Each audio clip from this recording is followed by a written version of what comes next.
Olá, tá começando mais um Social Podcast. Eu sou o Raimundo. Sejam todos muito bem-vindos a mais um programa. Hoje eu vou conversar, é um assunto que eu queria conversar há algum tempo, já que eu quero conversar sobre programação, sobre informática. E hoje eu vou conversar com o Christian, Moraes. Eu tinha acabado de chegar o teu nome e acabo esquecendo o sobrenome. Acontece. E aí, Christian, beleza? Tudo certo, tudo ok. Feliz de estar aqui participando com vocês aqui. Como é que tu recebeu esse convite? Cara, o convite foi feito por um grande amigo meu, Tibério, né, que já esteve aqui. Eu assisti, inclusive, a participação dele com vocês. Tibério esse que tá devendo uma segunda visita aqui, assim, que a gente já tá chamando ele faz um tempo. Bora voltar, Tibério. Tá só botando o foguete aí, né? Bora voltar. Né? E aí Tibério me passou que vocês estavam procurando uma pessoa para conversar sobre experiência de informática, TI e tudo mais. E aí eu topei. Estou muito feliz de estar aqui conversando com vocês. Show de bola. Muito obrigado por ter topado, ter participado. Vamos aqui no nosso papinho aqui de sempre. Mas antes, deixa eu só falar para vocês aí, deixa o like, tá? No vídeo e segue a gente nas redes sociais também, lá no Social Podcast, no Instagram. E também aqui no YouTube tem nosso canal de corte, que está aqui na descrição. Você segue o nosso canal de corte e fica de olho lá nos papos, sabe? A gente pega o papo aqui na íntegra e dá uma picotada para deixar mais palatável para a grande massa. A gente corta os melhores assuntos. E então é isso, vai lá no Instagram, @socialpodcast. Christian, a gente estava falando aqui em off, que é tanta coisa aqui assim, tu falou, né? A gente estava falando sobre tanta coisa aqui assim, mas primeiro vamos contar um pouco quem é tu, né? Para a gente poder já ir tirando esse elefante branco da sala. Interessante. Se eu falar demais, você me interrompe, porque às vezes eu começo a falar e não paro mais. Não, então, show. Vai conduzindo aí para poder me habituar. Cara, eu nasci em Fortaleza, né? E aí, mas meus pais são aqui de Capistrano, né? Vizinho a Baturité. E aí, por volta de 11 anos de idade, eles resolveram voltar para casa, né? Morar onde eles moravam, numa localidadezinha no interior de Capistrano, chamado Mazagão. E aí, eles vieram começar de novo a vida aqui e tudo mais. Eu voltei. Desde então, sempre tive o dom de ter uma família muito abençoada, assim, tipo, se tem uma coisa que eu agradeço muito a Deus é a família que Ele me colocou, porque eu, de fato, tive uma estrutura familiar, não no sentido financeiro, mas no sentido de pai, mãe presente, aquela família Isso é muito mais valioso que dinheiro. Com certeza. Aquela família que, dia de domingo, almoça todo mundo junto na casa da avó, os tios, os primos. Isso é ótimo. E aí, foi por isso que eles voltaram para Capistrano, para poder a gente preservar isso que a gente dá tanta importância. Ficar mais perto da família. Exato. Né? E aí, como eu tava falando, né? Tipo, voltamos. Meu pai, quando voltou, ele resolveu apostar em um comércio, né? Aqui na região. Na época, em Fortaleza, ele trabalhava com outras coisas. E aí, nesse meio campo, uma coisa que meu pai e minha mãe, né? Sendo justo, eles sempre apostaram muito foi na educação. Né? Então, tipo, talvez eu não tive as roupas que eu quisesse ter, eu não tive, talvez, os tênis que eu quisesse ter. Todo mundo, às vezes, tinha celular e eu ainda não tinha um celular, mas eu tive uma coisa que eu acho que hoje, com a minha idade hoje, eu consigo ver que foi muito mais importante, que foi a educação. Então, mesmo a gente passando por alguns perrengues, que é normal na vida de todo mundo, meu pai sempre investiu muito na minha educação. E aí, mesmo morando em Capistrano, ele investia para mim vir estudar aqui em Baturité. Então, eu vim estudar numa escola aqui no INSA, né? Em Baturité. Era muito complicado? Era fazer esse... Era, porque tinha toda uma questão de logística. Por exemplo, eu lembro que teve uma época que a gente começou a estudar durante a tarde. As aulas iam de 12h45 até 6h20 da noite, se eu não estiver enganado. Então, a gente saía de casa, tipo, 11h30, assim, do Mazagão, almoço, que era onde eu morava, né?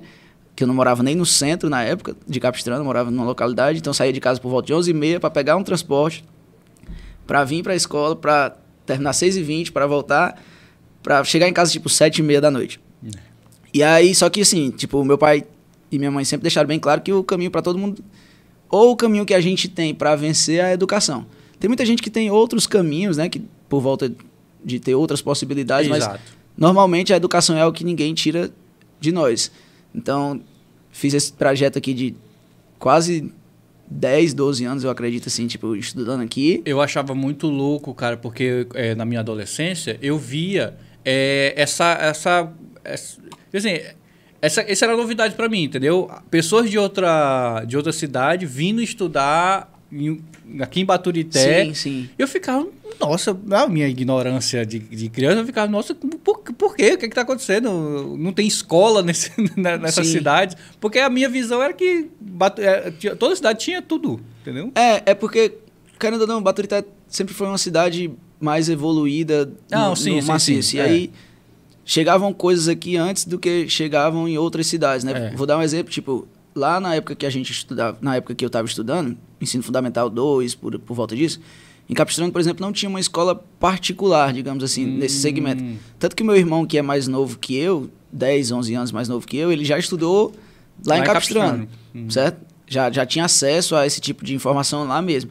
Mas na minha época, não. O destino que a gente tinha, assim, para quem queria investir, de fato, em uma educação de mais qualidade, uma educação melhor, naquela época até os próprios recursos que as educações municipais e estaduais tinham eram menor, por causa hoje a gente tem o acesso à informação, que a gente vai falar mais na frente, então tipo tecnologia, computador, isso também fez com que o ensino nas escolas municipais e estaduais também evoluíssem muito de um tempo para cá, mas anteriormente não era assim, né? Então eles tinham que investir um pouco mais para a gente poder vir para cá, e aí nisso investia em transporte, além da mensalidade, investia em tudo e era um custo muito alto. Mas aí, como eu falei, meu pai sempre deixou claro que lá em casa faltaria outras coisas supérfluas, mas não faltaria a educação. E, tipo, agradeço demais por esse pensamento dele. Por mais que na época, quando a gente é novo, a gente meio que desacredita de tudo. Não, eu queria ter aquela roupa, eu queria ter... Queria sair, fazer isso, fazer aquilo. Mas hoje eu agradeço demais pelo o que ele fez por mim. Aí tu estudou o período inteiro no INSA? Da 4ª série do Ensino Fundamental 1. Minha primeira professora, tia Suelda. Um abraço pra tia Suelda. E até o ensino médio. Até o 3º ano do ensino médio. E também vale destacar que foi muito importante para mim no sentido de se tornar homem. Né? No sentido de entender princípios. E a escola foi muito importante porque é uma escola que prega muito por esses valores. Lá no INSA, eles têm uma religião assim mais... Uma religião... Tem uma educação mais religiosa? Sim. Na época que eu estudava... Isso parece ser loucura eu perguntando, mas é porque eu gosto de saber da boca da pessoa que viveu. Sim. Eu suponho que sim, mas... Tanto, não só por atos religiosos, assim, tipo, por exemplo, toda primeira sexta-feira do mês que eu lembro tinha uma missa e a gente tinha que participar. Mas não só por isso. A gente conversava muito com as irmãs que moravam lá, né? Então, vamos supor, eu que sempre gostei de esporte e tudo mais, tinha uma irmã que era responsável pelo esporte, e ela estava o tempo todo ali conversando com a gente, vocês tiveram uma conduta errada nesse jogo, não é isso que a gente espera de vocês, ou a gente gostaria que vocês se comportassem de tal maneira, e era uma conversa mesmo, assim, não era... Claro, tinha puxão de orelha, e aí a gente acaba que aprende muito sobre disciplina, aprendemos muito sobre como se portar, além de todo o conteúdo e todo que é de vários professores que a gente teve muito bons. Um que eu levo muito importante sobre a escola que eu estudei é isso, que me ensinou muitos valores. Entendi. Se o ar já estiver atrapalhando, não, tá de boa, tranquilo. Tá de boa. Quando ele começa a gelar, meu amigo, você avisa mesmo. Tranquilo. Às vezes tem convidado que vem aqui, tá morrendo de frio, aí não vou falar nada não. Não, você fala que eu subo o ar aqui assim, fica mais tranquilo. Porque tu acabou de vir do sol, né? Foi, tá de boa. Como é que tá lá Capistrano? Tá muito quente? Tá, esse dia tá, viu? Dia tá bem quente. Esse tempo é pensando numa chuvinha. Faz tempo que eu não dou um pulinho lá pro Capistrano. Apareça lá, rapaz. Costumava ir por lá. Aí de lá tu já foi. Como é teu interesse? Como é que começou esse teu interesse pela internet, informática? É engraçado isso, falar sobre isso. Vou falar agora aqui, talvez meus alunos que assistem isso daí já escutaram essa conversa um bocado de vez, né? Mas, tipo, quando eu fazia o ensino médio, eu sempre gostei muito de matemática, física, sempre foi a área que eu tive... Sim, as exatas. Foi a área que eu tive mais aptidão. E aí... Eu invejo muito. Invejo pessoas que têm aptidão e gostam de matemática. Sim. Porque, pra mim, porque é meio que ou você gosta ou você odeia, né? Não existe um meio termo. E assim, também, não querendo colocar a culpa no professor nem nada, mas também eles fazem uma força. Tem muito professor que faz um esforço pra você não gostar daquela matéria. Sim. Se fosse indireto, obviamente. Sim. E aí, quando eu tava no ensino médio, terminando o ensino médio, por volta entre 2º e 3º ano, tava um boom muito grande da engenharia civil. Até pode estar falando isso melhor que eu quando ele voltar aqui a segunda vez, né? Volte.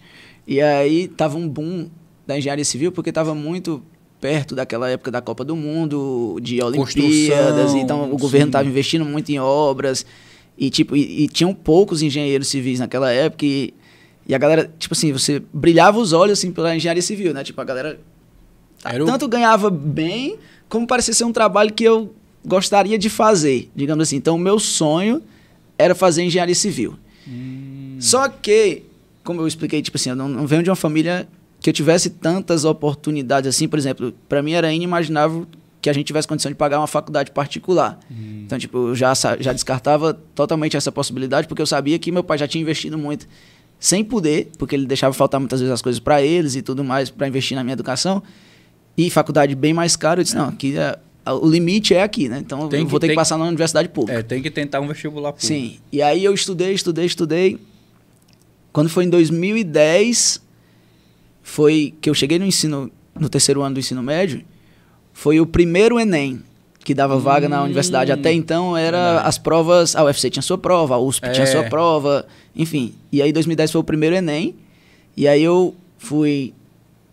A vantagem era que naquela época, antes você tinha que dizer o curso que você queria prestar o vestibular. Então, por exemplo, se eu tivesse feito o vestibular em 2009, eu teria colocado lá na UFC, tipo, Engenharia Civil. E ia concorrer com o pessoal de Engenharia Civil. Só que aí o Enem te dá a vantagem de fazer a prova, receber a nota e depois escolher para aplicar, né? Exatamente. E aí a gente fez o Enem, né, em 2010. E aí eu não sou tão velho assim, tá, pessoal? Mas só pra ter um cara em mais. Não. Eu que sou velho. Mas fiz o Enem, tinha muita vontade de fazer engenharia civil, mas naquela época estava bastante concorrido por causa disso tudo que eu tô falando. Existia um boom da profissão gigantesco. E aí, quando eu recebi minha nota, não dava para fazer engenharia civil na UFC. Tu lembra quanto foi tua nota? Cara, eu acredito que foi por volta de 710 a 720 em média. Foi mais ou menos por aí. Mas naquela época, se eu estiver enganado, nesse vestibular desse ano, engenharia civil foi o terceiro curso mais concorrido. Ficou com média na casa de 800 e pouco. Nossa. Algo desse tipo. Só perdendo, se eu não me engano, para tipo medicina e direito. E aí eu disse, não, mas vamos lá. Eu sou um cara que eu nunca gostei de fechar portas. Eu sempre converso isso assim, eu quero fazer engenharia civil, é meu sonho. Mas se aparecer outra oportunidade, por que não? Exato. Né? Então, tipo, qual mal tem de você deixar com que outras oportunidades apareçam na sua vida? Você não pode... sempre as portas abertas. As portas abertas, exatamente. E aí, quando eu fui conferir o SISU lá, que é onde a gente colocava a nota e tudo mais, quando eu vi minha nota não dava para engenharia civil, e eu disse, eu vou fazer o quê? Eu disse, não, deixa eu ver engenharias aqui. Aí tem um filtro lá em engenharia, e aí, quando eu vi, eu nem sabia que existia um polo da UFC em Quixadá. Porque existe um polo da... A UFC tem vários polos, tipo Russas e outros, mas existe um polo da UFC em Quixadá, que até então eu não sabia como funcionava, que é um polo exclusivo de TI, Tecnologia da Informação. Lá só existem cursos de TI. Olha aí. E aí eu fui e vi que a minha nota era compatível para mim entrar no curso de Engenharia de Software. Engenharia de Software. Se você me perguntasse em 2010 o que é software, eu não saberia. É mesmo? Juro para você. Cara, eu não tinha computador em casa. Eu não tinha celular. Eu não tinha contato nenhum com nada de tecnologia da informação. Para não dizer que eu não tinha contato nenhum com computador, o meu tio tinha um computador na casa dele para trabalho e eu ia para lá fazer trabalhos da escola, tipo digitação. Naquela época também tinha muito lan house. Sim. E aí a gente usava para fazer trabalho, para jogar um joguinho daqueles, tipo... Counter-Strikezinho. Exatamente. E aí... Mas esse era o meu contato com o computador, como qualquer pessoa, como eu. Não fui aquele nerdzinho da escola que você olhava para ele e sabia que esse menino ia fazer tecnologia da informação. Com informática. E aí eu disse, não, mas espera aí. Deu um Google, né? O que é software? Aí o Google respondeu dizendo, são sistemas de computadores que resolvem, são soluções para determinados problemas que vão mudar a forma como fazer muita coisa. Nossa, mas o Google também deu aquela floreada bonita. Aí eu disse, cara... Vamos lá. Assim, na minha concepção, tem o software e tem o hardware. Sim. O hardware é o que a parte física. Não, o hardware é o que você chuta e o software é o que você xinga. É isso. A diferença é isso. Exatamente. E aí, eu pensei comigo, né? Meu sonho era fazer engenharia civil, ou seja, era construir prédio. Tá, vou fazer engenharia de software, vamos construir software. Vamos arriscar. Com menos risco, Sim. E, cara, era tão engraçado como eu não tinha muito acesso a coisas de tecnologia, nem nada na época, que por pouco eu não perdi a vaga na universidade. Porque a gente colocava lá, e aí hoje tem toda a lista que sai e tudo mais, mas naquela época, como nem todo mundo tinha computador, nem nada, eles divulgavam a lista e acabou. Se você que se virasse para saber que o seu... Não, e saber que o seu nome estava lá. E aí eu lembro que eu estava dormindo um dia em casa, quando o meu pai chegou, né? Tipo, isso de manhãzinho, meu pai tinha ido comprar pão. Ei, fulano de tal que estuda contigo, viu teu nome, que tu passou lá na UFC, a matrícula é até hoje, 11 horas da manhã. E isso era tipo 8 horas da manhã. E eu tinha que ir pra Quixadá e tudo mais. Mas tipo, se essa pessoa não me avisa, eu tinha perdido a vaga. Né? Tinha perdido a vaga. E aí fui pra Quixadá, fazer a matrícula e tudo mais. Um desafio muito grande, porque até então, tipo, sempre tinha morado com os meus pais, sempre, tipo, tinha aquela segurança ali de ter a família perto. Tava lá na casa dos pais, é mais confortável. E aí, debandei pra Quixadá, pra fazer engenharia de software, morar lá com tu teve que ir morar lá? Sim, porque o curso de engenharia de software lá na UFC de Quixadá, ele é diurno, que ele é o dia todo. Então, tem aulas de manhã, tem aulas à tarde. Tem um ônibus que vai de Capistrano pra Quixadá todo dia, né, para os alunos que estudam lá, 2 vezes. Vai de manhã e volta meio-dia. Naquela época já existia esse ônibus? Já. Ele vai de manhã e volta meio-dia, vai à tardinha e volta à noite. Só que se eu quisesse ir e voltar nesse ônibus, todo dia eu tinha que ir no ônibus da manhã e voltar no ônibus da noite. E aí chegava em casa por volta de meia-noite. Eu até tentei fazer isso no primeiro semestre. Capistrano é o quê? Pra Quixadá é o quê? Cara, dá uns 70 quilômetros, mais ou menos. É uma horinha e pouco de viagem. Mas é um... E assim, principalmente o horário.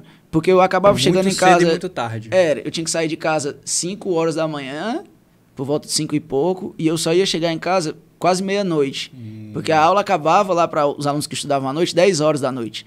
Então a gente ia sair de lá, tipo, quase que 10 e 20. Não faz sentido. E aí eu ainda tentei fazer isso no primeiro semestre. Só que quando chegou na metade do semestre eu tava esgotado. E aí tinha uns amigos que moravam lá já, e aí meu pai conversou com eles, aí eles me acolheram. A gente morava numa casinha pequena, bem 8 pessoas. Mas era só pra dormir, né? Era, porque eu passava o dia na faculdade. Na faculdade. E assim, tipo, pra quem não conhece e que é afim da área, né, de TI, dá uma pesquisada sobre a UFC de Quixadá. Depois que eu cheguei lá também já mudou muito. Hoje é um polo muito grande de TI. Eu não sabia. Muito grande. São 6 blocos, salvo engano, só de cursos de TI, com vários laboratórios que só tem lá, os cursos com boa avaliação pelo ENAD, pelo MEC. As empresas hoje olham muito, olhar lá, né? Porque tem muito talento, sabe? Então, tipo, lá tem laboratório da Dell, assim, a Dell vai lá contratar pessoas, tipo, tem muita ação bacana que é feita lá, e eu tive muita sorte de estudar lá. Quando eu cheguei lá, foi tudo flores? Não foi. Como eu falei, eu não sabia nada de TI. Eu já ia perguntar, e aí? Chegou lá, o leigo... leigo total. Queria saber de construir prédio. Isso, não sabia nada de TI. A matemática que eu achava que sabia era totalmente diferente do que da matemática que a gente estudava lá. Mas, e aí, tipo, no começo tive muita dificuldade, pra ser bem sincero. Sempre falo isso, tipo, os meus 2 primeiros semestres foram bem, bem difíceis, no sentido de adaptação mesmo, assim, porque eu tinha gente lá, os nerdzinhos que estudavam lá, tipo, já sabia tudo que o professor falava, eu tinha que dar o dobro, tinha que dar o máximo pra conseguir entender. Você caiu de paraquedas. Exato. Só que aí, tipo, Deus é muito presente na minha vida, que ele me colocou numa turma excepcional. Tem muita gente que, tipo, os pessoal da minha sala, não sei o que. A minha sala eu não tenho o que questionar da turma que eu estudei, da turma eu tive muita sorte, de fato. Porque em vários momentos que foram muito complicados para mim, a minha turma conseguia me segurar, sabe? Então, tipo, de ajudar a estudar, de ajudar com o conteúdo, de ajudar no que precisasse, a galera chegava junto. Então, isso me fez segurar, e aí eu fui me adaptando. Comecei a também conseguir, por exemplo, comprar um computador, né? Tipo, e fazer as atividades direitinho, me acompanhar direitinho, e aí eu consegui ter mais acesso à informação. Quando tu entrou nesse curso, que, tipo assim, tu entrou leigo, total, sem saber o que estavam fazendo pra ti lá. Sim, total. Aí, quando foi que tu começou a sentir assim, beleza, tô começando a entender como é que funciona... Aí, será que não bateu uma dúvida de, nossa, será que era isso mesmo que eu queria? Eu vou só empurrando com a barriga aqui até ter outra oportunidade? Passou isso pela tua cabeça? Várias vezes. Tipo, até o 3º semestre, eu falava muito, tipo, o que é que eu tô fazendo aqui? Porque por mais que eu entendesse e fosse evoluindo dentro do curso, mais eu tinha dúvida se era aquilo que eu queria para mim. Porque, querendo ou não, é um outro universo. Né? Sim, sim. Tipo, eu sempre gostei de pessoas, eu sempre gostei de contato, eu sempre gostei... E lá a gente era muito recluso. O TI é recluso. É você total. E a sua máquina, resolvendo problema o dia todo, sabe? Verdade. E aí eu tinha dúvida, e conversava com meu pai, com minha mãe muito sobre isso, eu não sei. Só que aí sempre vinha na minha cabeça, de novo, a história de que eu não podia fazer isso com meu pai e com a minha mãe. Não pode desistir. Não posso desistir, a não ser que apareça algo melhor. Tipo assim, se eu quero desistir, então vou me esforçar aqui. E aí, por volta do 4º semestre, eu comecei a me encontrar mais, comecei a ver caminhos, porque a gente pode até falar mais sobre isso também, dentro da TI existem vários caminhos que a gente nem imagina. Isso. Então eu comecei a ver caminhos que combinavam com o que eu gostava de fazer. Sabe? Que não era só o programador, que não era só a pessoa que ficava no computador, que tinha outras áreas dentro da TI que eu podia me encontrar. Isso é muito importante, esse teu relato, porque eu sinto assim que hoje em dia talvez nem tanto, porque as coisas estão mais entendidas, a informação está aí na mão de todo mundo, mas você está me trazendo aqui um relato de uma pessoa que não fazia ideia do que era, entendeu? Entrou no curso... Com a cara e a coragem. Com a cara e com a coragem, e acabou que entendeu... ou seja, isso para mim me diz que o curso ele é muito bom. Cara, entendeu? É excelente. Porque você traz uma pessoa que não era desse universo, porque geralmente é muito fácil pregar para convertido, sim, é muito fácil, sim, entendeu? Agora, convencer a pessoa que não está naquele interesse em comum com os outros é muito mais complicado. Os professores, eles tinham alguma abordagem em relação a isso? Porque, tipo assim, tu foi sincero, chegou assim, ó, galera, eu não manjo muito aqui assim, mas sim, vamos lá, vamos na fé. Eu sempre prezei muito pela questão da sinceridade. Eu acho que a sinceridade, ela resolve muito problema. Uhum. Inclusive aqueles que você não é capaz de resolver. Tipo, pede ajuda para alguém. Exato, sabe? Exato. E muitas vezes você não pede ajuda para alguém com vergonha ou com medo de uma represária que você vai ter. E isso parte do princípio da sinceridade. Seja sincero. Se alguém perguntar se você sabe fazer essa Coca-Cola, diga que não sabe. Exatamente. E aí, eu tive muita dificuldade, como eu falei no começo. E professor de universidade, às vezes, ele é meio... nem aí, digamos assim. Ele é meio... Ele tem essa abordagem um pouco mais... Digamos assim, que eles não estão muito... naquela vibe de saber se você está aprendendo ou não está aprendendo. Sim, ele só tem... Mas lá, cara... lá... E aí eu não posso fazer comparativo com outras universidades, porque eu só estudei lá. Uhum. Mas lá eu conheci professores que, de fato, me ajudaram a evoluir, que me apresentaram várias áreas dentro da TI, né, que, de fato, me ajudaram muito.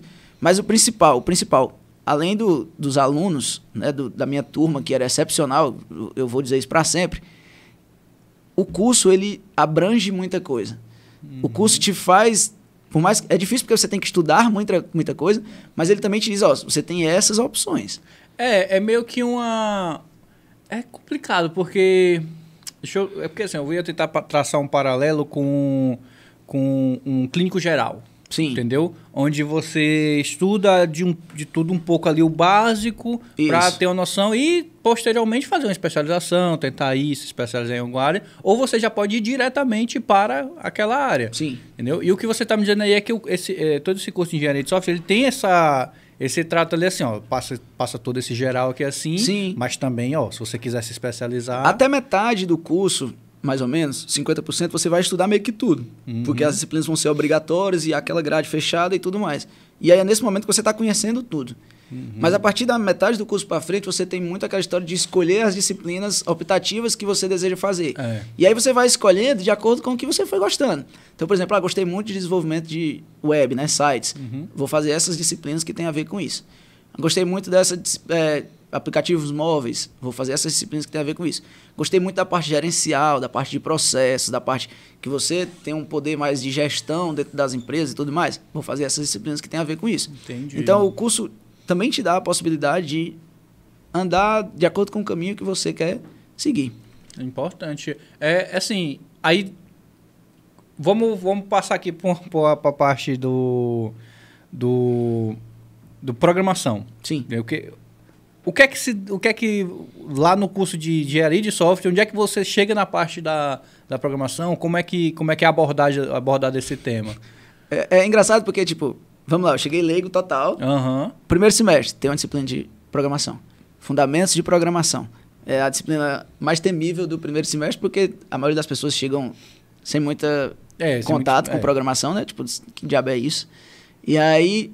Mas todos os semestres você tem disciplinas de programação, mas são em cadeia. Por exemplo, essa Fundamentos de Programação vai te ensinar a base da programação. Então você vai aprender conceitos iniciais sobre programação em uma linguagem que é muito mais didática do que uma linguagem, de fato, que você vai usar para construir um site, para construir uma aplicação. Exatamente. O objetivo é você aprender. E aí, no decorrer do curso, você vai vendo outras disciplinas que vão se aprimorando mais. Então, você vai ver mais disciplinas que são mais voltadas para a parte de arquitetura de um software. Você vai ver mais disciplinas que são mais voltadas para a parte de design de um software, para a parte de banco de dados de um software. Então, é meio que um efeito cadeia, né? Tipo, existe uma sequência que vai te levando a aprender e quando você vê, você já está manjando. Já tem os fundamentos básicos. Exato. Entendi. Eu sempre tive, assim, muita afinidade com tecnologia. Sim. Entendeu? Desde criança eu gostava muito, eu queria muito ter aparatos tecnológicos, mas não podia, Sim. né? Criança dos anos 90 não tem condições. É bem mais difícil. E eu sempre fui dessa. Poxa, eu quero muito estudar isso. Eu quero muito assim, né? Eu vou muito atrás disso, né? Aí quando a minha mãe conseguiu ter um computador lá em casa, eu falei assim, poxa, esse aqui é o meu laboratóriozinho, entendeu? É isso aqui que eu vou estudar. Aí pronto, fazer de tudo, entendeu? Revirava do avesso e voltava de novo pro normal. Aí comecei a ficar o menino que veio... Antes disso, tinha os videocassete, entendeu? Sim. Que só eu conseguia apertar os botões lá em casa. Aí veio o DVD, entendeu? Que aí, beleza. Aí quando chegou o computador, eu falo assim, pronto, agora acabou. Esse é o último estágio da modernidade humana. Mas eu sabia que tinha um smartphone aí pra vir também, que deu ajudou pra caramba. Sim. Entendeu? Mas E o legal da TI é porque a gente não sabe o que é que vem. É. Não tem como saber, não tem que saber o que passa na cabeça desses caras. Aí, ou seja, hoje é o celular, né? O smartphone é o ápice assim. Aí já tem os VRs. Entendeu? Que já... E a gente tá entrando numa era aí, até pra quem gosta de TI, né? Da inteligência artificial pesada, né? Então, tipo, pra galera que gosta de estudar um pouco sobre isso, a era agora é estudar sobre inteligência artificial. E ajuda pra caramba. Total. Ajuda pra caramba. Eu tenho muita dificuldade nessa parte... essa parte mais... Como é que se diz? Burocrática. Sim. Entendeu? De documento, de contrato, de esse tipo de coisa. Só que eu, por ser uma pessoa assim, mais do criativo, entendeu? Eu mexo muito mais eu trabalho com vídeo. E eu sou um cara mais do criativo, do espontâneo, do humano. E eu tive que me dar essa pressão de, vou ter que saber isso aqui também. Sim. Cara, com essa entrada do chat GPT, com o Davi, com vários outros softwares de IA, facilitou muito. Sim. E não é, assim, eu não acredito muito na substituição da mão de obra humana, sabe? Não. Eu acho que é uma questão de aperfeiçoamento. Adaptação. É uma ferramenta. É uma ferramenta. Eu sempre trato isso. É uma ferramenta. Não é uma coisa que vai substituir. Vai ter sempre alguém que vai saber usar aquela ferramenta melhor que você. Então, ao invés de eu ir aprender a usar essa ferramenta, eu posso ter esse atalho de... Deixa eu contratar uma pessoa que usa melhor essa ferramenta. Sim. E as inteligências artificiais, as IA, elas... para mim, elas servem muito como isso, como ferramentas. Não, total. Entendeu? Vai ter gente que vai conseguir fazer arte, fazer ilustração muito melhor do que eu, com os próprios, melhor do que eu nas IA. Então, beleza, eu vou contratar esse cara aqui para poder fazer isso para mim. Entendeu? Mas é uma coisa que... como é que eu... Burocratizou. Desburocratizou. Entendeu? Para todo mundo você conseguir ir lá e pedir, eu queria isso, aquilo, outro. Entendeu? Ele fala, é isso aqui serve?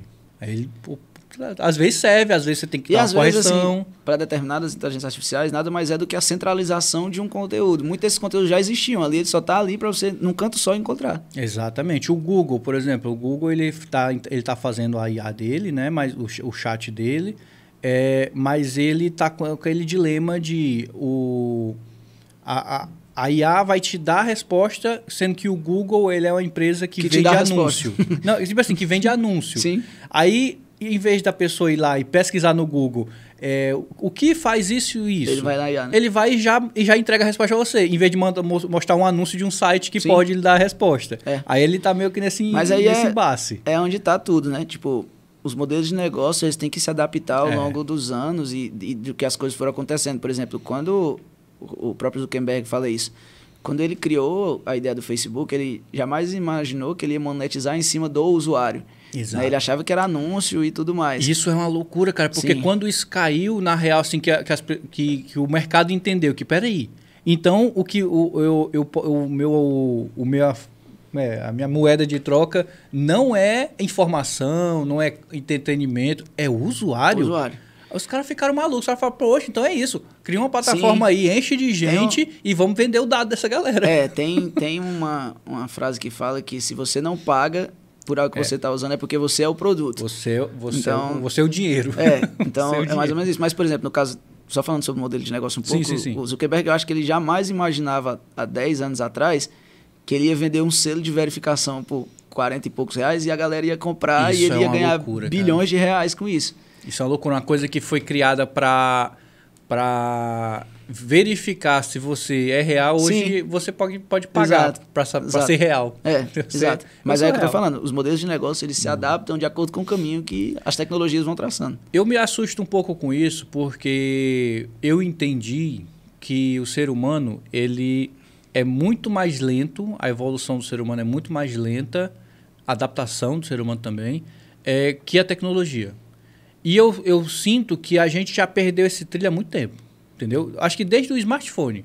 A gente meio que tá meio zonzo, a gente não sabe muito para que serve isso aqui direito, assim, a gente tá dando significativo para essa ferramenta durante muito tempo. Aí tem pessoas que usam aquela explicação, aquele significado e colocam não, beleza, o smartphone para mim é para isso, entendeu? O computador para mim é para isso. Porque o nosso cérebro ele tem essa necessidade de dar significado às coisas. Ele tem medo de coisas que ele não entende. E a tecnologia, para mim, é isso. A tecnologia em geral, ela é uma coisa que o ser humano ainda não entende. Ele está trocando a roda do carro enquanto o carro está andando. Sim. Entendeu? Para mim é meio louco. E é louco imaginar até que, por exemplo, a gente costumava muito dizer isso daí com as pessoas mais velhas, digamos assim, não, tipo, o meu avô não vai saber usar um celular. Mas às vezes, por exemplo, nós que já somos criados dentro de um ambiente mais tecnológico, podemos dizer assim, ainda somos surpreendidos com muitas coisas. Sim. Certo? A gente ainda é pego de surpresa da capacidade que muitas vezes a galera tem de criar coisas que impactam. E impactam não só um grupo de pessoas, mas impactam o mundo como um todo. Né? Então, tipo, a gente está meio que à mercê, digamos assim, do que a tecnologia entrega pra gente hoje. A gente tá muito... E aí por isso que a TI cresceu tanto. Então, tipo, quando todo mundo tava na pandemia, muitas vezes procurando como continuar os seus trabalhos, né? Como continuar fazendo as suas atividades, pra gente de TI foi um boom. A gente cresceu muito. A gente cresceu muito com o modelo home office, a gente cresceu muito com a perspectiva de que a partir de agora vários negócios tiveram que entrar no meio tecnológico. A gente cresceu muito com todo mundo correndo para os meios digitais. Isso. E isso não só para programador, mas tipo para quem trabalha com vídeo, com arte, com marketing, com todas essas pessoas que trabalham nesse segmento, foi um boom muito grande. Né? Então, mesmo não imaginando fazer engenharia de software, eu acabei acertando. Digamos assim. Verdade. Foi um tiro no escuro que funcionou. A pandemia ela teve um papel muito importante nesse crescimento, mas... também teve um boom muito grande de empresas despedindo os seus setores inteiros de TI depois da pandemia, porque... Superlotou. Sim. Entendeu? Eles não conseguiram... Talvez, né? Não sei, as grandes empresas aqui vão saber. Mas não conseguiram, assim, ter a noção de, vamos chamar aqui vamos fazer esse grupo aqui, assim, tecnologia para cuidar desse setor e tá bom. Não, eles foram sempre assim, vamos lá, vamos abrir, aí tem esse outro setor, vamos abrir esse setor. Aí quando as coisas começaram a funcionar mais comumente, né, ou normalmente como era antes da pandemia, eles não entenderam, eles falaram assim, cara, beleza, eu tô com esse monte de gente aqui assim, e começaram essa despesa em massa. E o interessante é porque foi uma parada meio que em todo canto. Todas as empresas começaram. Só que aí teve empresa que teve mais notícia, outros foram menos. É um efeito manada, sabe? O que é que acontece? De novo, pra mim eu acho que uma coisa que explica muito isso é o modelo de negócio. A gente vai fazer o modelo de negócio de novo aqui. Existem momentos e momentos, mas se tem uma coisa que não muda em nenhuma empresa é que ela precisa lucrar. Sim. E que eles vão sempre buscar um meio de lucrar mais e não menos. E aí o que é que acontece? Talvez na época da pandemia existisse uma necessidade de velocidade. Certo? Verdade. Existia uma necessidade muito grande de entregar rápido porque estava todo mundo pronto para receber. Estava todo mundo em casa esperando uma atualização, estava todo mundo em casa esperando um sistema para fazer isso. Um serviço novo. Exato. Então existia assim, uma velocidade muito grande. Eu vou dar um exemplo básico aqui, talvez de uma coisa até aleatória, assim, mas vamos supor, um supermercado teve que criar um aplicativo muito rápido para vender os seus produtos. Um exemplo, sabe? Hoje, bem real. Sim. Hoje esse supermercado, ele precisa ter o mesmo número de programadores que ele tinha quando ele precisou criar o aplicativo e entregar rapidamente? Não. Talvez ele precise ter 1 ou 2 pessoas ali, a depender do tamanho do aplicativo, para manter, para atualizar, para criar uma feature. E essas funcionalidades novas que eles vão adicionar no aplicativo, elas nem têm tanta urgência. Exato. Sabe? Eles podem demorar 1 mês, 2 meses, que a galera ainda assim vai estar fazendo outras coisas. Isso. Sabe? Então, teve esse boom na pandemia porque a velocidade de entrega era muito rápida. O que foi que aconteceu? Acabou a pandemia, todo mundo voltou a trabalhar, todo mundo voltou a lazer, todo mundo voltou a ter sua vida normal, graças a Deus. Isso. E aí, a galera disse, a gente pode diminuir a velocidade. Como é a melhor forma de diminuir a velocidade? A gente não precisa mais desse tanto de gente.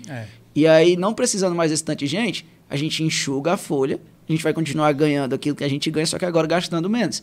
Então, de novo, modelo de negócio para fazer as empresas lucrarem mais. E isso vira um efeito manada. Por quê? Eu posso até estar errado, mas uma das primeiras empresas que fez essa demissão em massa pós-pandemia foi o Twitter e o Facebook, com o Musk e o Zuckerberg. E aí, muitos empresários se baseiam nesses caras. Então, eles olham para eles e dizem assim, se ele aí tá dizendo que dá certo assim, para mim também dá. Tipo assim, se esses caras estão fazendo isso, então eu acho que é porque vem certo. alguma coisa aí. Exato. Às vezes fica até com receio. Eu falo assim, poxa, eu não entendi por que eles estão fazendo. Mas se eles estão fazendo é porque vem alguma coisa aí, então é melhor a gente seguir o barco. E aí você acaba que vai e outro cara abaixo deles faz a mesma coisa, e esse outro cara é meio que um mentor de mais 10 caras que fazem igual, e aí se cria um efeito manada para isso. Tu acha que no teu setor, assim, teve assim, as coisas... Essas notícias aparecem bem mais para ti, acredito eu. Teve o mundo assim dos programadores, eles foi um pouco assim impactados, eles não sabiam muito, cara, como é que a gente reage a isso? As demissões? Sim.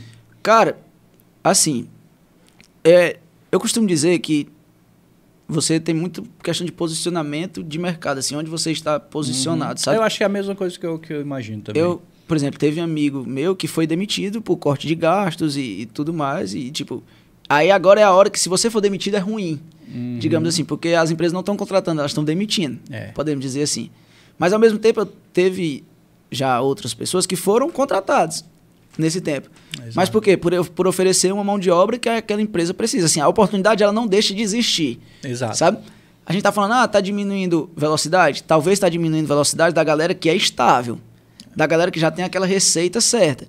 Mas tem alguém investindo em algum projeto aqui que ele precisa ganhar dinheiro. E ele precisa de mão de obra. E assim, essas pessoas que voltam a ser disponíveis no mercado de trabalho, elas servem para que essas outras empresas que não tiveram oportunidade naquele momento de investir num setor de informação, no setor de TI, ter a oportunidade agora. Eu falo assim, cara, tem muito profissional disponível. Sim. E profissionais bons. E profissionais até que prestaram serviço para essas grandes empresas que voltam com uma experiência muito boa. E quanto mais gente procurando emprego, menor o salário que eles precisam pagar. Aí facilita mais ainda para a empresa. Exato. Então, é um movimento natural, digamos assim. Mas a gente tem uma vantagem também, que é o home office, né? Sim. Que, por exemplo, eu tenho amigos meus que trabalham para empresas nos Estados Unidos, Canadá, ou, por exemplo, mesmo que seja aqui no Brasil, mas Santa Catarina, São Paulo, e o cara tá aqui no Ceará. Tem um amigo meu, ele fez faculdade de jogos, alguma coisa. Digitais. Jogos de mídia digitais. E aí, recentemente, ele está querendo se enveredar para essa parte do TI, de programação. Recentemente, assim, há uns anos atrás, né, no caso.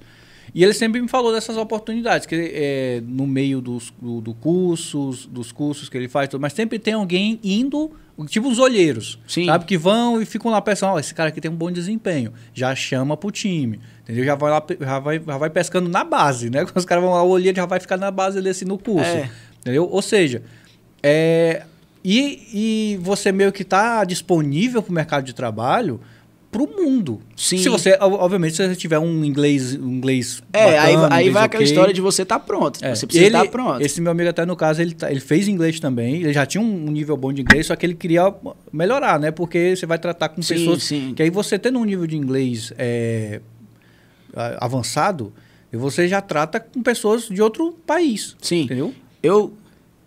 Em 2018 para 2019, eu fui fazer... E essa história de estar no lugar certo, pronto. Você precisa estar pronto. Às vezes a oportunidade vai aparecer, mas você não está pronto para agarrar ela. Cara, isso é tão frustrante. É muito frustrante. Quando você sente que, poxa, com mais um tempinho eu agarrava essa oportunidade. E aí eu me formei em 2015, né? Comecei a faculdade em 2011, me formei ali por volta de 2015. E minha mãe sempre falava assim, não, tem que continuar estudando, tem que continuar estudando. E aí eu disse, não, tá, vou fazer aqui um MBA. E aí fui fazer um MBA de Business and Innovation lá na Unicatólica, em Quixadá. E aí chegando lá, encontrei um cara que também tinha estudado na UFC, mas a gente não tinha um contato tão próximo na época, porque ele foi fazer intercâmbio nos Estados Unidos. Aí ele passou quase 2 anos lá e tudo mais. E aí chegando lá, ele encontrou um cara americano que tinha uma ideia, que queria bolar um protótipo para ver se a galera, que a gente chama de MVP, para ver se a galera comprava a ideia dele, assim, né? Tipo, legal, a sua solução. Né? E tipo, se a solução serve para fazer aquilo que ela se propõe.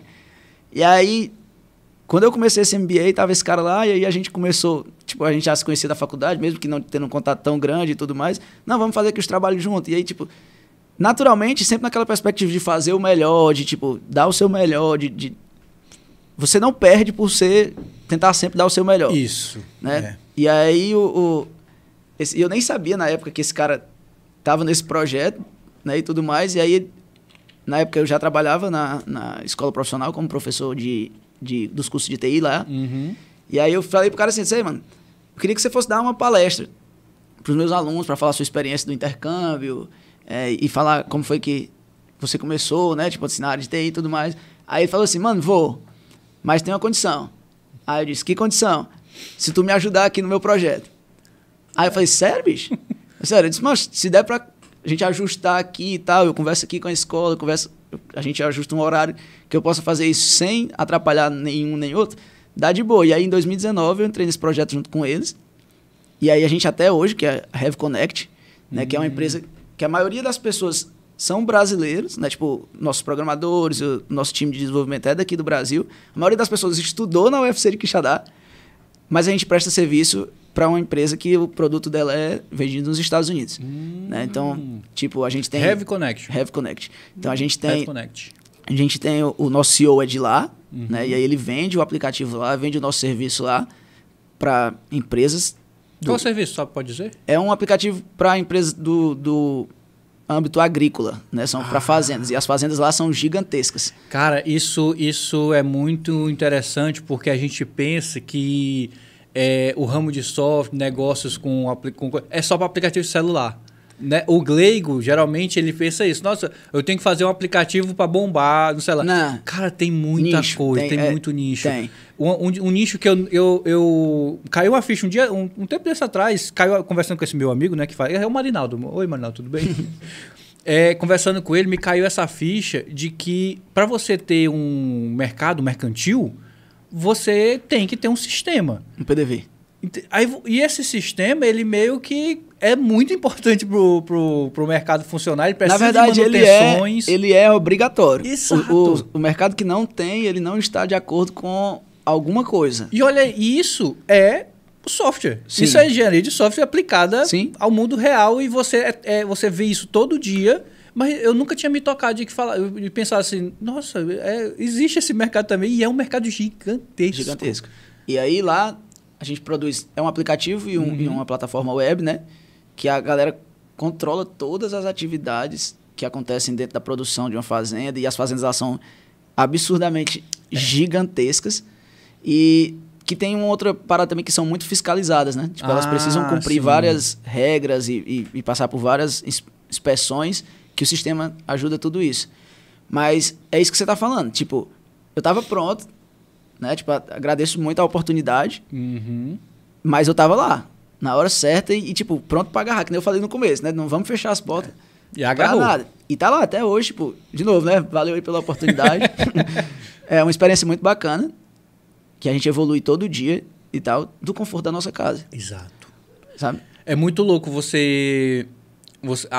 essa geração, a geração anterior à nossa, eu acho que ela ainda tem um pouco de receio em relação a você trabalhar de casa.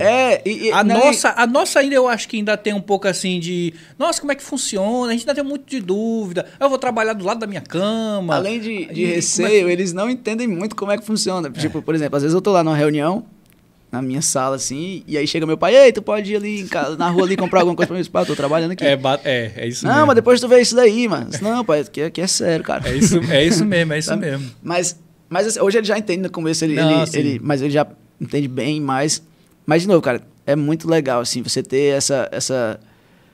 Eu sinto que o trabalho flui melhor, sabe? É muito mais flexível, sim, né? E muito mais produtivo, na minha opinião, sabe?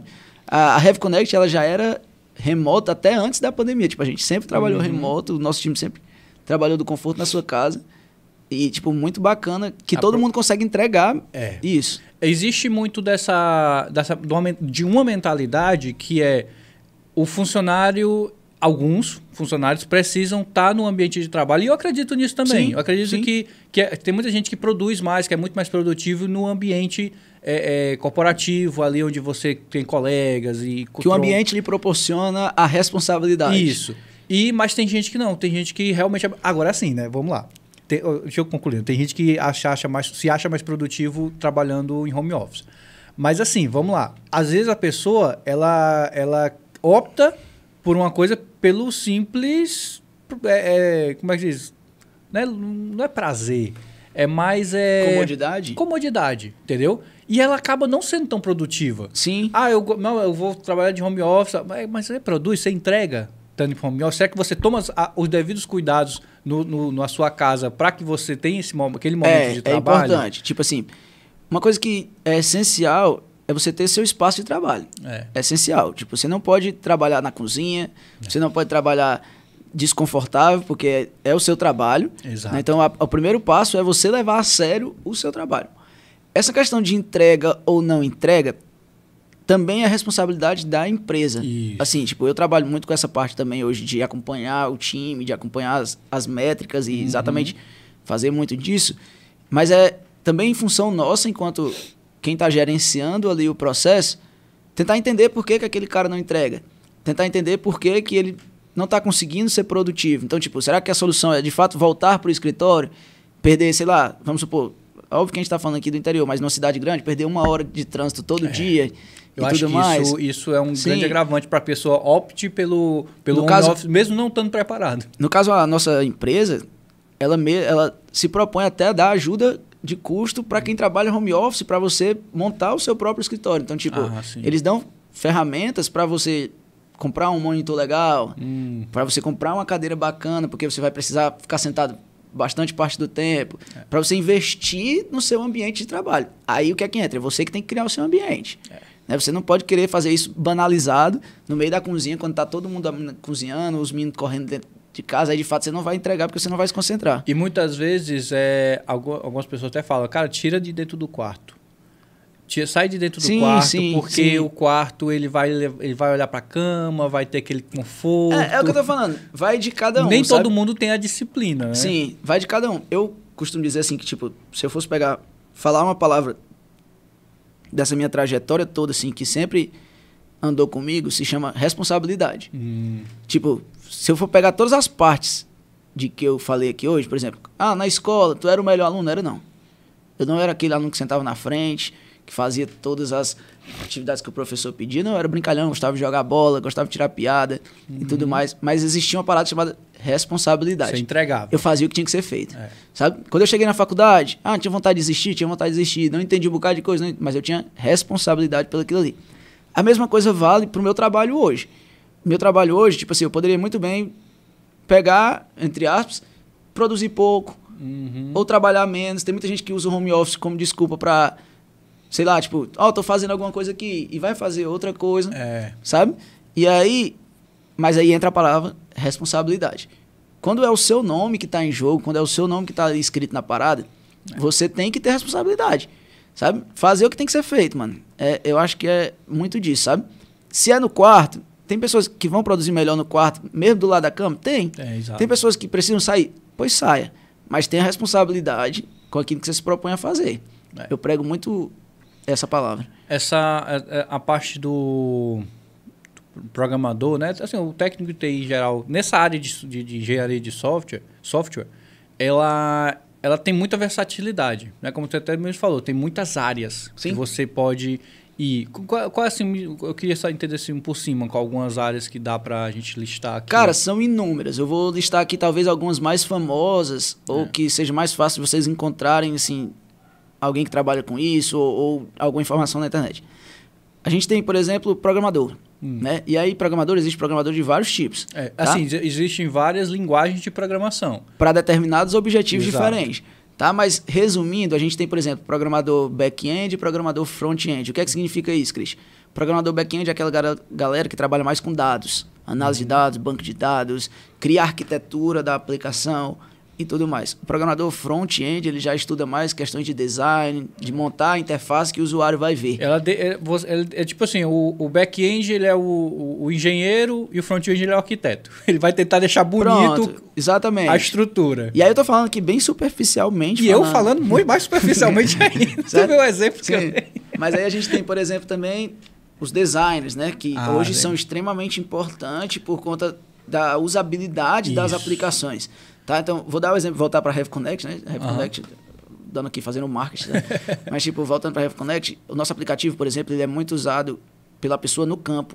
O cara que está trabalhando lá na colheita e tal. E muitas vezes essas pessoas não são tão habituadas com tecnologia, não são pessoas que têm costume de usar o celular.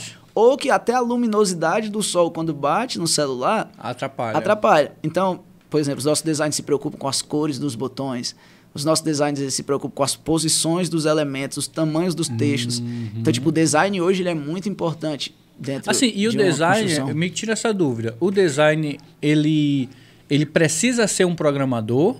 Não. Existe uma faculdade, por exemplo, lá na Web City Quixadá, tem um curso de design. Não, sim. Existe essa área de design. Só que eu fico na dúvida se a pessoa, para trabalhar com front-end, ela precisa necessariamente saber como integrar o design com Existe o papel do design, que é a pessoa que vai ser responsável por criar as interfaces, e aí ela vai usar ferramentas tipo Figma, Adobe, Illustrator, essas paradas do tipo aí, outro que eu não entendo muito, então me desculpem se eu errei os design.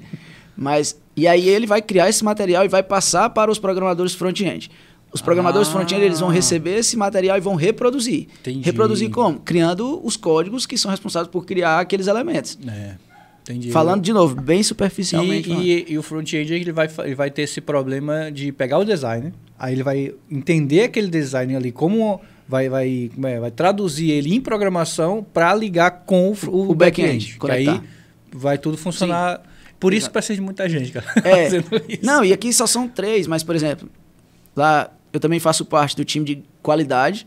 Então, que é a galera que, depois que tudo isso aí acontece, recebe o pacote e diz assim, esse pacote aqui tá ok, que é os testers. Então, a galera que garante que tá tudo funcionando de boa. Um abraço aí pro meu time de qualidade. E assim, hoje em dia tem muito software que abre o beta teste para o usuário. Sim, né? O usuário se qualifica lá.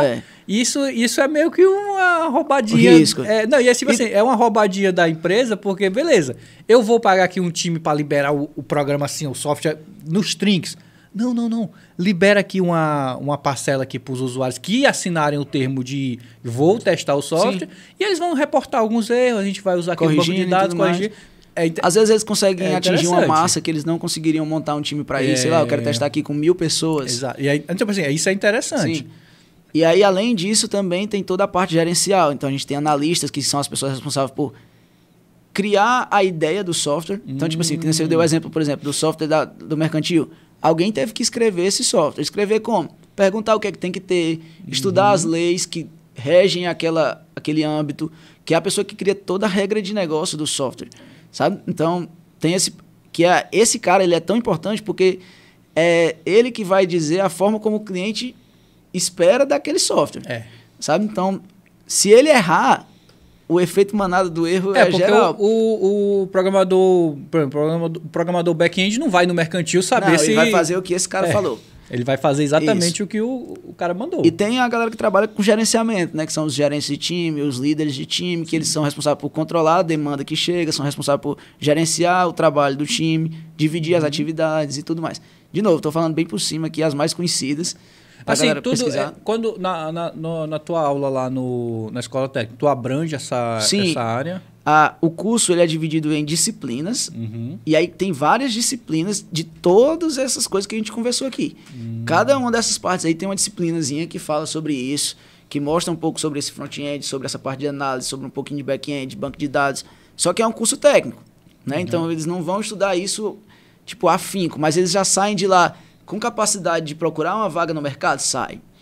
Se você terminar o terceiro ano no curso, em algum curso de TI, na escola profissional, você está apto a procurar uma vaga no mercado de trabalho, porque você vai ter conhecimento. E as empresas vão te treinar muito também, sabe? Tu acha que aqui no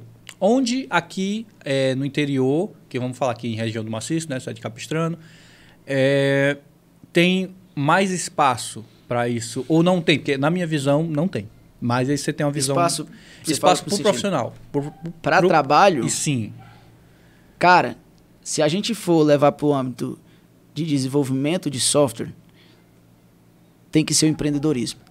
Né? Tem que ser o empreendedorismo. As empresas... E aí... Assim, empreendedorismo que tu diz é o próprio técnico, ele tem que Sim, porque assim... impor no mercado de trabalho. Uma das vantagens de TI também é que para você botar uma ideia... eu tive uma ideia. Vamos supor, se você teve a ideia de montar um restaurante, você vai precisar muito, criar a estrutura do restaurante, gastar muito investindo para criar um restaurante e tudo mais. O cara de TI que teve uma ideia de um aplicativo, ele precisa de um computador e internet. Verdade. E ele desenrola, certo? Pode demorar um tempo para fazer? Pode demorar um tempo para fazer, mas ele desenrola. O que é que acontece? Eu nem gosto muito de tocar muito, né? Mas eu vivo isso na pele, né? Porque eu também tenho um projeto da Lucrei junto com o Tibério, né? Que a gente toca isso há quase 2 anos, digamos assim. E uma coisa que a gente percebe muito, cara, é que às vezes falta acreditar nas pessoas daqui. Eu digo isso todo programa, praticamente. Eu sou prova viva disso. Sabe? Então, eu até, por exemplo, desde que o Tibério veio pra cá, eu assisto aqui e acho muito massa. Sabe por quê? Porque a galera acha muito legal a história do fulano de tal que mora lá em São Paulo, que você não sabe nem quem é e que às vezes, você não sabe nem a veracidade daquela história, mas esse cara é muito foda. E nunca a pessoa nem sabe que você existe. Mas aí tem um cara que mora na tua esquina, que tem uma história tão foda quanto, que conseguiu vencer na vida através do trabalho dele, difícil e tudo mais, e que tu não para pra ouvir o cara. E tu não valoriza o trabalho desse cara. Sabe? E aí, às vezes, eu fico meio que frustrado por isso, porque eu já vi, por exemplo, muita gente aqui pagar software caríssimo de empresas de fora, que muitas vezes essas empresas não estão nem aí para você, porque você é só mais um. Só mais um cliente, sabe? E que a galera se sente satisfeita. E aí, óbvio, são softwares com qualidade, são softwares que né, agregam à empresa. Eu não estou aqui criticando a qualidade do software. Não é sobre isso. Mas que, por exemplo, muitas vezes a gente vai oferecer uma solução para essa galera tão boa quanto, e a gente não vende só a solução, porque a gente chega para vender além da solução aquele eu estou aqui para trabalhar junto com você, então se você quiser que eu adicione tal coisa na plataforma, eu vou adicionar. Se você quiser que eu ajude a fazer alguma solução para você, eu estou aqui. E que a galera muitas vezes não valoriza. Sabe? Eu passo muito por isso é na parte de vídeo, né? Eu trabalho com vídeo há anos e a gente não conseguiu romper essa barreira. Eu realmente acho que o interior ele tem essa barreira muito grande, principalmente nessa área. Não sei como é que é em outros mercados aqui no interior, mas o mercado de vídeo aqui, de cobertura de eventos e tudo mais, ele passa muito por esse problema. Muitas vezes, por exemplo, evento social, a Fã em Filmes faz, né? Cobertura de eventos sociais, casamentos, 15 anos. Muitas vezes as pessoas optam, mesmo tendo conhecimento do nosso trabalho aqui, optam por uma empresa de fora e meio que não... Assim, vamos lá. Nem tentam dar uma chance para que as empresas daqui possam mostrar o seu trabalho. Eu entendo, eu não vou dizer assim, nossa, eu não entendo. E a gente não está criticando a qualidade do serviço. Não, a qualidade, ok. Só que eu entendo eles, porque meio que você trocar o certo pelo duvidoso, não é todo mundo que tem essa coragem, entendeu? Que tem que pode se desprender dessa, sei lá, disso, né? Mas existem pessoas que pagam para ver e elas se surpreendem. Sim. Entendeu? Sim, concordo. Mas no interior ainda tem muito a gente já tem muito que se provar. Por exemplo, as pessoas que trabalham com software aqui, o mercado é basicamente esse daí que você falou. É um software para mercantil, entendeu? Para máquina registradora e caixa, ou às vezes um software de organização para uma loja de imóveis. Sim. Uma coisa mais... É porque é o maior mercado, né? Tipo assim, por exemplo, a gente não está nesse projeto da Lucrei, tipo, passeando ou brincando de criar uma ideia. A gente estudou sobre, a gente pesquisou sobre, a gente... Que nem você está falando, é o maior mercado que existe aqui na nossa região, querendo ou não, são comércios. Isso. Né? É um dos maiores nichos. Só para você ter noção, na pesquisa que a gente fez no Sebrae, no Maciço de Batuté são mais de 3 mil MEIs. Mais de 3 mil, sabe? E aí, a gente já evoluiu muito a nossa plataforma, sabe? Já são quase 2 anos. E há um ano atrás, a gente resolveu participar de um programa que o Sebrae estava fazendo. E o Sebrae a nível regional, no Nordeste como um todo, sabe? E aí, todas as pessoas que tinham ideias de startup ou que já estavam com startups em andamento, poderiam se inscrever, né, para fazer essa perspectiva de participar desse programa. E aí se inscreveu mais de 500 ideias, certo? E esse programa tinha 4 fases. Era uma fase inicial de apresentação, depois você tinha que passar mais 2 meses em acompanhamento e depois mais 2... Aí, tipo, eram 500, aí 200 foram escolhidas para a segunda fase. E aí a gente foi escolhido para a segunda fase. E aí, dessas 200, passou por 2 meses de acompanhamento e desenvolvendo atividades e criando ou melhorando o seu produto junto com eles para apresentar um pitch para a terceira fase. E aí, dessas 200, só 100 apresentariam para a terceira fase. Aí a gente ficou entre os 100 para a terceira fase. E aí, mais 2 meses, junto com eles ali, criando, inovando, estudando, e tentando melhorar o produto e tudo mais. E dessas 100 que passaram, 27 seriam premiadas financeiramente e acompanhadas pelo Sebrae mais de perto. E aí a gente ficou entre as 27. Então, tipo assim, a gente ganhou um programa muito difícil de ganhar, sabe? Então, tipo, a gente participa até hoje desse acompanhamento do Sebrae. A gente estava aqui em reunião com o Sebrae na semana passada. A gente vai a Fortaleza também para ter reuniões com eles periodicamente. Mas, tipo, e isso a gente foi avaliado, não foi pela galera do Sebrae, não foi por indicação, eram mentores de São Paulo, do Rio de Janeiro, do Brasil todo, que avaliavam a sua ideia dentro de critérios especificados. E essa galera olhou para a nossa ideia e disse assim, caramba, é muito massa. Verdade. Vocês merecem ganhar, sabe? E aí a gente muitas vezes se depara com a galera aqui não dando nem ouvido. Não entendendo, não querendo entender. Não querendo entender. Tipo assim, porque eu entendo muito bem se eu vier aqui, por exemplo, apresentar a minha solução e você, de fato, não, isso aqui não serve para mim. Ok, isso. Acontece. Mas, assim, o problema que eu vejo muitas vezes é de muita gente, de fato, se opondo até a escutar. Eu costumo dizer que custa R$0 você tratar bem uma pessoa. Custa R$0. A galera diz assim, aquele cara ali é gente boa demais. Custa R$0. É de graça. Assim, é de graça. É de graça. É de graça, sabe? Mas assim, cara, a gente está crescendo, a gente tem uma plataforma muito boa mesmo. A gente é um pouquinho diferente desses PDVs que a gente vê, porque a gente caminha em 2 rumos, que é o consumidor e o lojista. O PDV, ele é exclusivo Fala um pouco só explica um pouquinho aqui sobre o que é a Lucrei, caso as pessoas não saibam do que é. O que é a Lucrei? Pronto, a Lucrei ela é uma plataforma, tá? Que ela visa conectar consumidores a empresas da região, tá? No momento a gente só se inclui aqui no Maciço de Baturité. E aí a gente usa algumas ferramentas para induzir o cliente a comprar nesses estabelecimentos. Duas mais importantes que são cashback, né, que é o ato de você ganhar o dinheiro com a sua compra.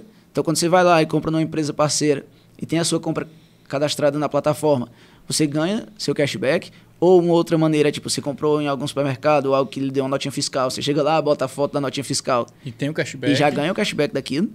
E agora a gente está inserindo cupons de descontos. Né? Isso é ótimo. Então, tipo, sei lá, eu quero ir comer na pizzaria e tal. E aí vai ter um cupomzinho de desconto lá. Pro cara clicar e receber o cupom de desconto lá. Mas isso é um meio campo ali entre o lojista que quer que o mercado dele venha, quer que seja visto pelo consumidor e vocês. Aí que vem a mágica da tecnologia da informação. Ah, mas tu vai só trazer o cliente para comprar na minha empresa? É só isso que tu faz? O que é que vale mais hoje na internet que a gente falou quando a gente estava falando sobre o Instagram? Dados. Os dados. Então, esse é o lado do cliente. Qual é o lado da empresa? A gente tem uma plataforma altamente inteligente que mostra para a empresa o padrão de consumo daqueles caras que estão ali comprando. Então, ele vai ver nível de recorrência, ele vai ver ticket médio, ele vai ver consumo, ele vai ver que tipos de produto aquele cara consegue comprar. Ele consegue classificar os clientes que compram mais, coisas que um PDV não faz. Então, o diferencial da nossa plataforma para agregar para as empresas é uma plataforma altamente inteligente para dizer assim, ó, essa galera aqui te compra e eles te compram esse produto com essa periodicidade. Vamos fazer alguma coisa para fazer eles aumentarem o ticket médio. Vamos fazer alguma coisa para eles comprarem mais vezes. Tu acha que aqui no interior os comerciantes eles estão começando a olhar isso com bons olhos? Ou eles ainda têm uma certa resistência de não, amigão, eu só compro o que está faltando na prateleira e as pessoas vêm aqui, eu não sei nem quem são essas pessoas, Sim. Elas vêm e compram. Ou eles estão olhando assim, nossa, isso aqui parece ser importante, vou dar um pouco mais de atenção? Cara, eu acho que existe um caminho para se entender sobre, certo? Se entender um pouco mais, ou pelo menos de se importar um pouco mais. Sabe por quê? Porque a internet ela é legal, mas a internet também te traz uma infinidade de concorrentes. É verdade. Então, por exemplo, antigamente, vou dar um exemplo pro meu pai que tem uma lojinha que vende roupa de bebê. Antigamente, o pessoal da cidade, a grande maioria, ia ver o produto do meu pai. Mas hoje, quando a galera entra no Instagram, já tem vê o produto de uma loja de Fortaleza, vê um produto de uma loja lá em Santa Catarina que entrega grátis em qualquer canto do Brasil. Então, se essa galera não se atualizar, eles vão acabar ficando para trás. E aí é onde entra um grande X da questão. Eu estava até conversando com uma amiga aqui do Sebrae. Tem muita gente que ainda vive nesse compra e venda. Cara, é muito... Sabe por quê? Irritante isso. Sabe por quê? Mas sabe por quê, cara? E a gente não pode julgar, porque funciona.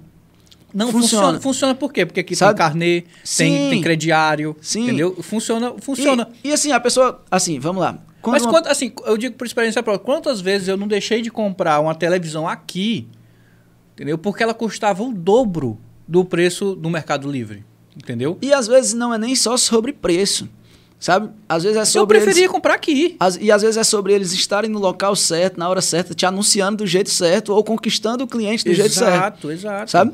Então, tipo, é isso que a nossa plataforma defende. É exatamente isso. Se você estiver mais próximo do seu cliente, criando uma rede, porque eu estou falando de uma rede.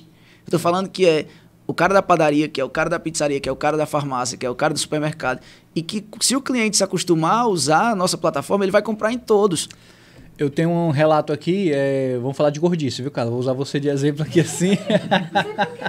Porque assim, a Carla, ela vai muito no açaí ali, o Maripitanga, né? Maripitanga. E lá eles têm um cartãozinho fidelidade normal. E aí eu andando com a Carla na rua, a gente foi fazer outras compras, ela, Raimundo, passa ali no açaí que eu vou comprar lá pra marcar minha refinha, que eu ganho 300 gramas grátis qualquer dia desses. Sabe, quando enche, né? Quando eu carnê. Aí eu falei, poxa, mas primeiro que eu achei o cúmulo da gordice, você andar com cartão da açaiteria no bolso. Mas vai que eu quero passar no açaí, né? E também eu achei isso interessante porque é uma forma de fidelizar o Mas cliente aí, perfeitamente. Pronto, concordo 100%. E aí eu vou fazer só uma pergunta. Você não preferiria que esse cartão tivesse no seu celular?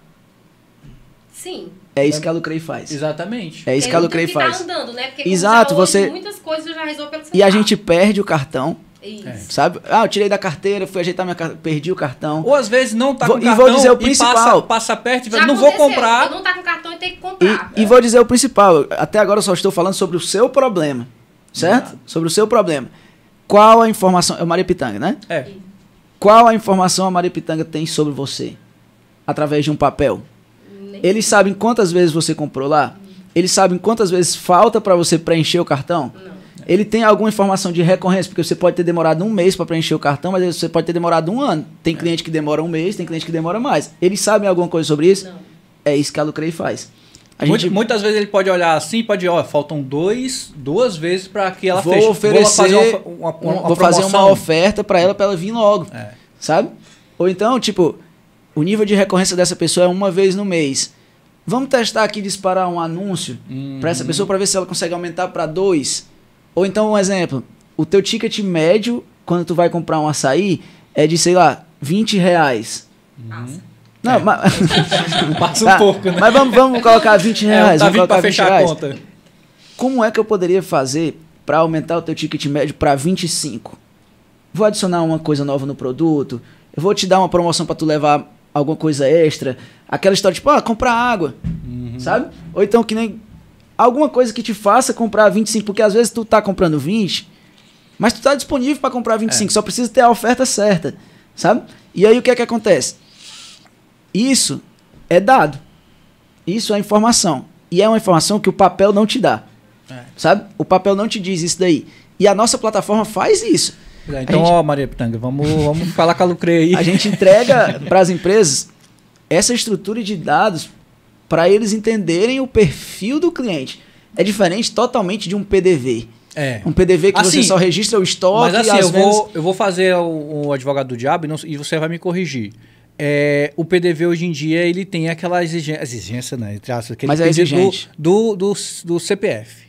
Sim. Aquilo ali não ajuda ele a entender um pouco que aquele CPF está comprando muito isso, está comprando muito aquilo. Será que existe isso também, esse pensamento? Mas tem aquela parada, eu não sou obrigado a dar meu CPF. 2 pontos importantes. Você é obrigado a dar o CPF quando vai colocar lá no Maripitanga? Não. Logo, se você não der o seu CPF, você só é mais uma entidade ali dentro daquele sistema. Certo? Eles não têm uma informação sobre você. Segundo, a maioria das pessoas não dão o CPF. Então, eles não têm aquela informação, que é crucial. O que é o mais importante para uma empresa? Cliente. Uma empresa ela só existe se ela tiver cliente. Se ela não tiver cliente, você pode ter um produto bom. Você pode ter o que for. Se você não tiver cliente, você não vai existir. Então, tratar os dados do cliente bem é muito legal. Mas aí a Lucrei ainda é mais legal. Sabe por quê? Porque ela vai fazer com que você se cadastre na Lucrei na sua casa, que eles lá não percam tempo precisando cadastrar você ou precisando adicionar você. Isso é uma barreira de entrada muito grande. Me passa o CPF aí, nome, identidade, exato. não sei o quê. Eu falo, não, minha senhora, eu só quero comprar um exato, Danone aqui. Exato. E que quando você tiver cadastrado lá, uma vez que você se cadastrar, acabou. Sempre que você voltar para comprar lá, eles vão te entender, sabe? Aí, assim, o outro ponto é... mas quando eu coloco o CPF lá, não fica registrado que foi você que comprou? Fica. Mas como é a organização desses dados? Como é que esses dados são apresentados para o empresário? É feito um relatório disso? Assim, o que eu entendo, o que é que eu entendo sobre isso? Eu acho que eles não conseguiriam... O que eu vejo, né? Eles não conseguem usar esses dados de maneira inteligente para disparar um anúncio, entendeu? Para fazer um tráfego pago mais direcionado, entendeu?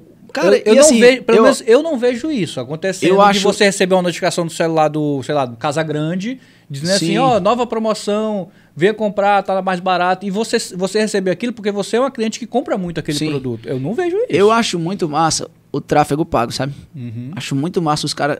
Até já vi alguns podcasts da galera do tráfego, a gente achei... É muito bom, é muito hipnotizante. Sim, mas assim... Mas não, a única questão que eu falo é... Você tem que estar pronto para usar essa ferramenta. Tipo assim, o seu negócio tem que estar pronto para usar o tráfego pago. Funciona demais. Isso é inegável. Tem que ter anúncio, mas, tem por que ter exemplo, resposta. Se o cara não consegue mandar uma mensagem de WhatsApp para um cliente dele para oferecer um produto, ele não está pronto para o tráfego. É. Ele tem que fazer primeiro o básico. Isso é a minha visão, tá? Não tô aqui cagando E assim, regra. eu posso até lhe dar alguns exemplos, que muitas empresas hoje em dia aqui em Baturité estão abrindo os olhos para o tráfego pago. E isso é ótimo. Só que eles não estão investindo em infraestrutura para absorver esse tráfego. Porque o que acontece?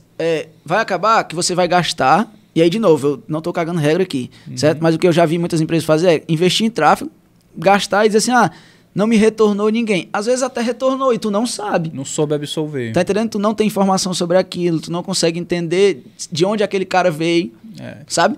Eu fiz um tráfego aqui pro meu restaurante e eu não sei se deu resultado. Como é que tu vai saber?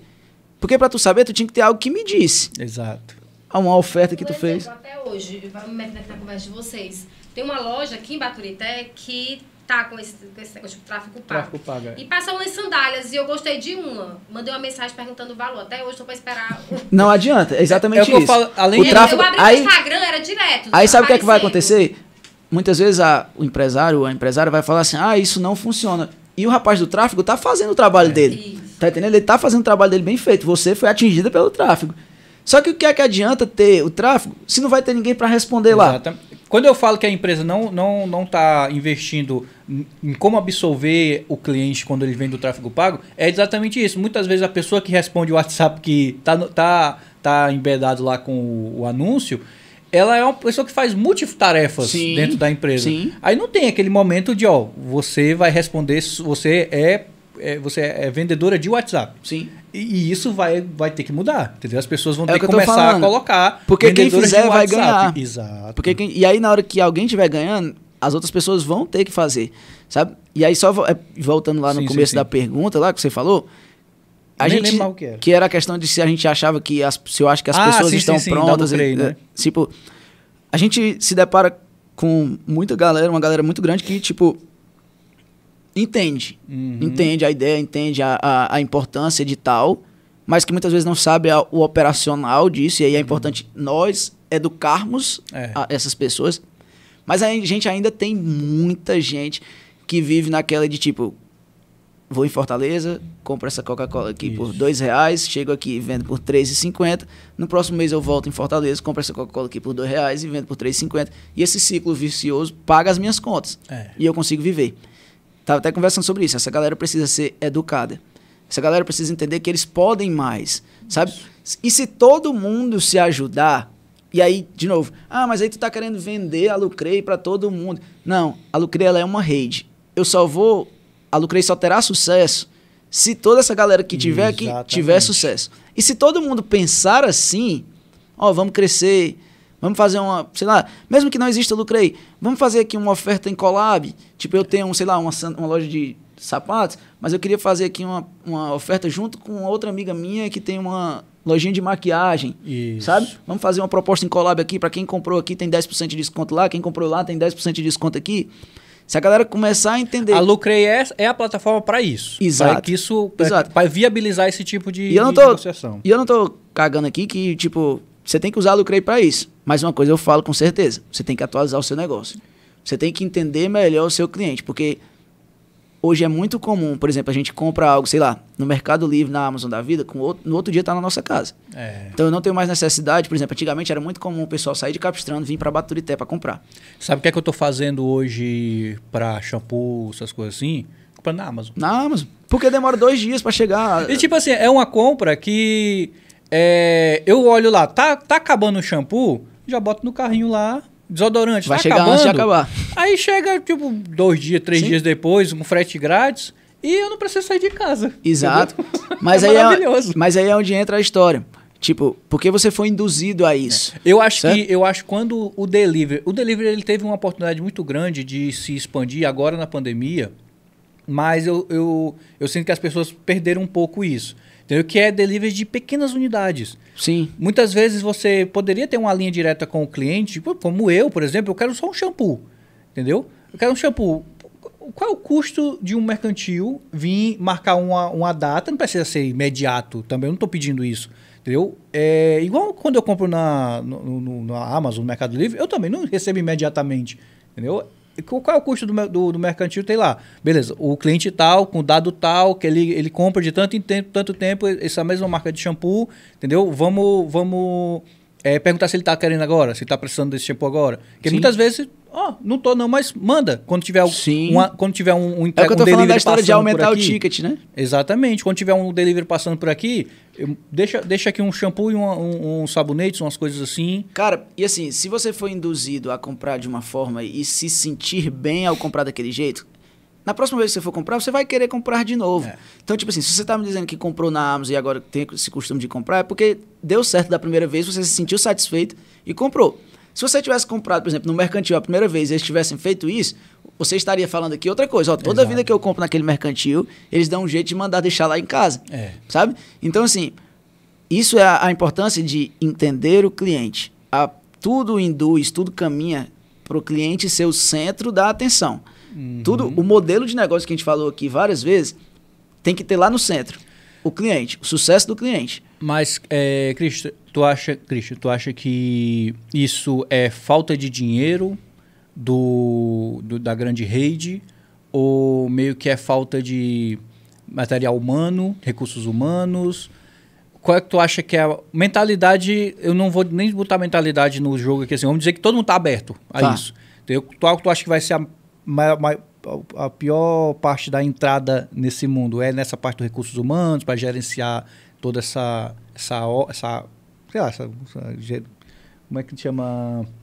Logística, entendeu? Ou é financeiro? Quando tu fala grande rede, tá querendo dizer a maioria das pessoas, né? Tipo, não sim, os grandes empresas, né? Mas tipo... Isso. Eu quero dizer assim... Não, mas eu vou dizer assim, uma rede mercantil, por exemplo. Entendeu? Uma rede de cosméticos, tipo um Boticário da vida. Certo. Entendeu? Um Cacau Show.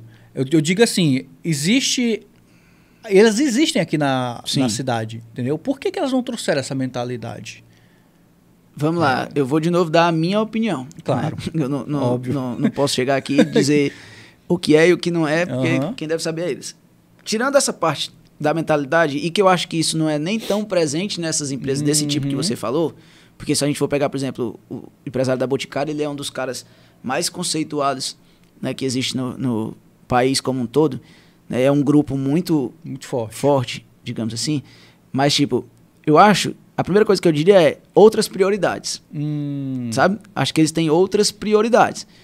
Eles colocam outras maneiras de venda. O modelo de negócio deles aí, de novo, cada empresa define o seu modelo de negócio. O modelo de negócio deles tem como outros pontos virem à frente desse. Certo? Segundo ponto é mão humana mesmo. Eu acho que a questão das pessoas se adaptarem a isso é muito forte. É como o exemplo do tráfego. Tá lá a ferramenta, tá funcionando, mas falta uma mão humana para finalizar o processo, sabe? Então, assim... Capital humano é complicado. Não, tipo, hoje, por exemplo, se a gente for... A gente tá falando aqui que muita gente é desatualizada, né? Tipo, digamos assim. Mas se a gente for pegar 5 anos atrás e pegar hoje, o tanto de gente que investe, por exemplo, em marketing é muito maior, sabe? O tanto de gente que sabe a importância, por exemplo, do marketing, eu estou dando um exemplo aqui. Antigamente, por exemplo, se eu fosse falar para o meu pai assim, ei, pai, tu tem que anunciar os teus produtos. Meu pai dizia, tá, vou ligar ali pro Rochinha para ele falar na rádio. Exatamente. Tá entendendo? E aí, hoje não. Não, já tem que postar as fotos do produto no Instagram. Vamos mandar fazer uma artezinha bonitinha. Vamos produzir um vídeo. Então, tipo assim, muita gente já tem esse pensamento, sabe? Agora, assim, essa galera domina isso daí, sabe? Talvez a gente esteja numa ruptura. Esteja caminhando para isso. Sim, porque a galera é muito descrente. Se a gente voltar, por exemplo, pro tráfego, digamos assim, tem uma galera que ganha dinheiro com isso hoje. sabe? E a galera acha, não, isso é golpe, isso é mentira. E não, é o trabalho dos caras. Exato. Sabe? É fruto do trabalho dos caras, de estar ali entendendo como é que funciona o sistema, de entender como é o algoritmo, de entender como é que eles têm que fazer e dá certo. Quem se dedica consegue de fato ter resultado. A mesma coisa vale para esse marketing que a gente está falando e todo esse processo de gestão dentro das empresas. Vai chegar um momento que essa galera vai entender que, tipo assim, ó, se eu faturo X aqui hoje, se eu fizer mais isso daqui, talvez eu vou faturar um pouquinho mais de X. E aí, se eu fizer mais um pouquinho, eu vou faturar um pouquinho mais. E aí o cara vai começando a criar uma mentalidade, sabe? Christian, para encerrar assim o nosso papo por hoje, eu queria dar só um exemplo também. Não acabou a conversa, mas estamos caminhando. Eu quero dar um exemplo de uns amigos meus, do Camelo, do Thiago Camelo e da Natália. Eles tinham a Yggdrasil, que é uma lojinha de acessórios com temática viking, temática medieval, e eles vendiam para o Brasil, daqui.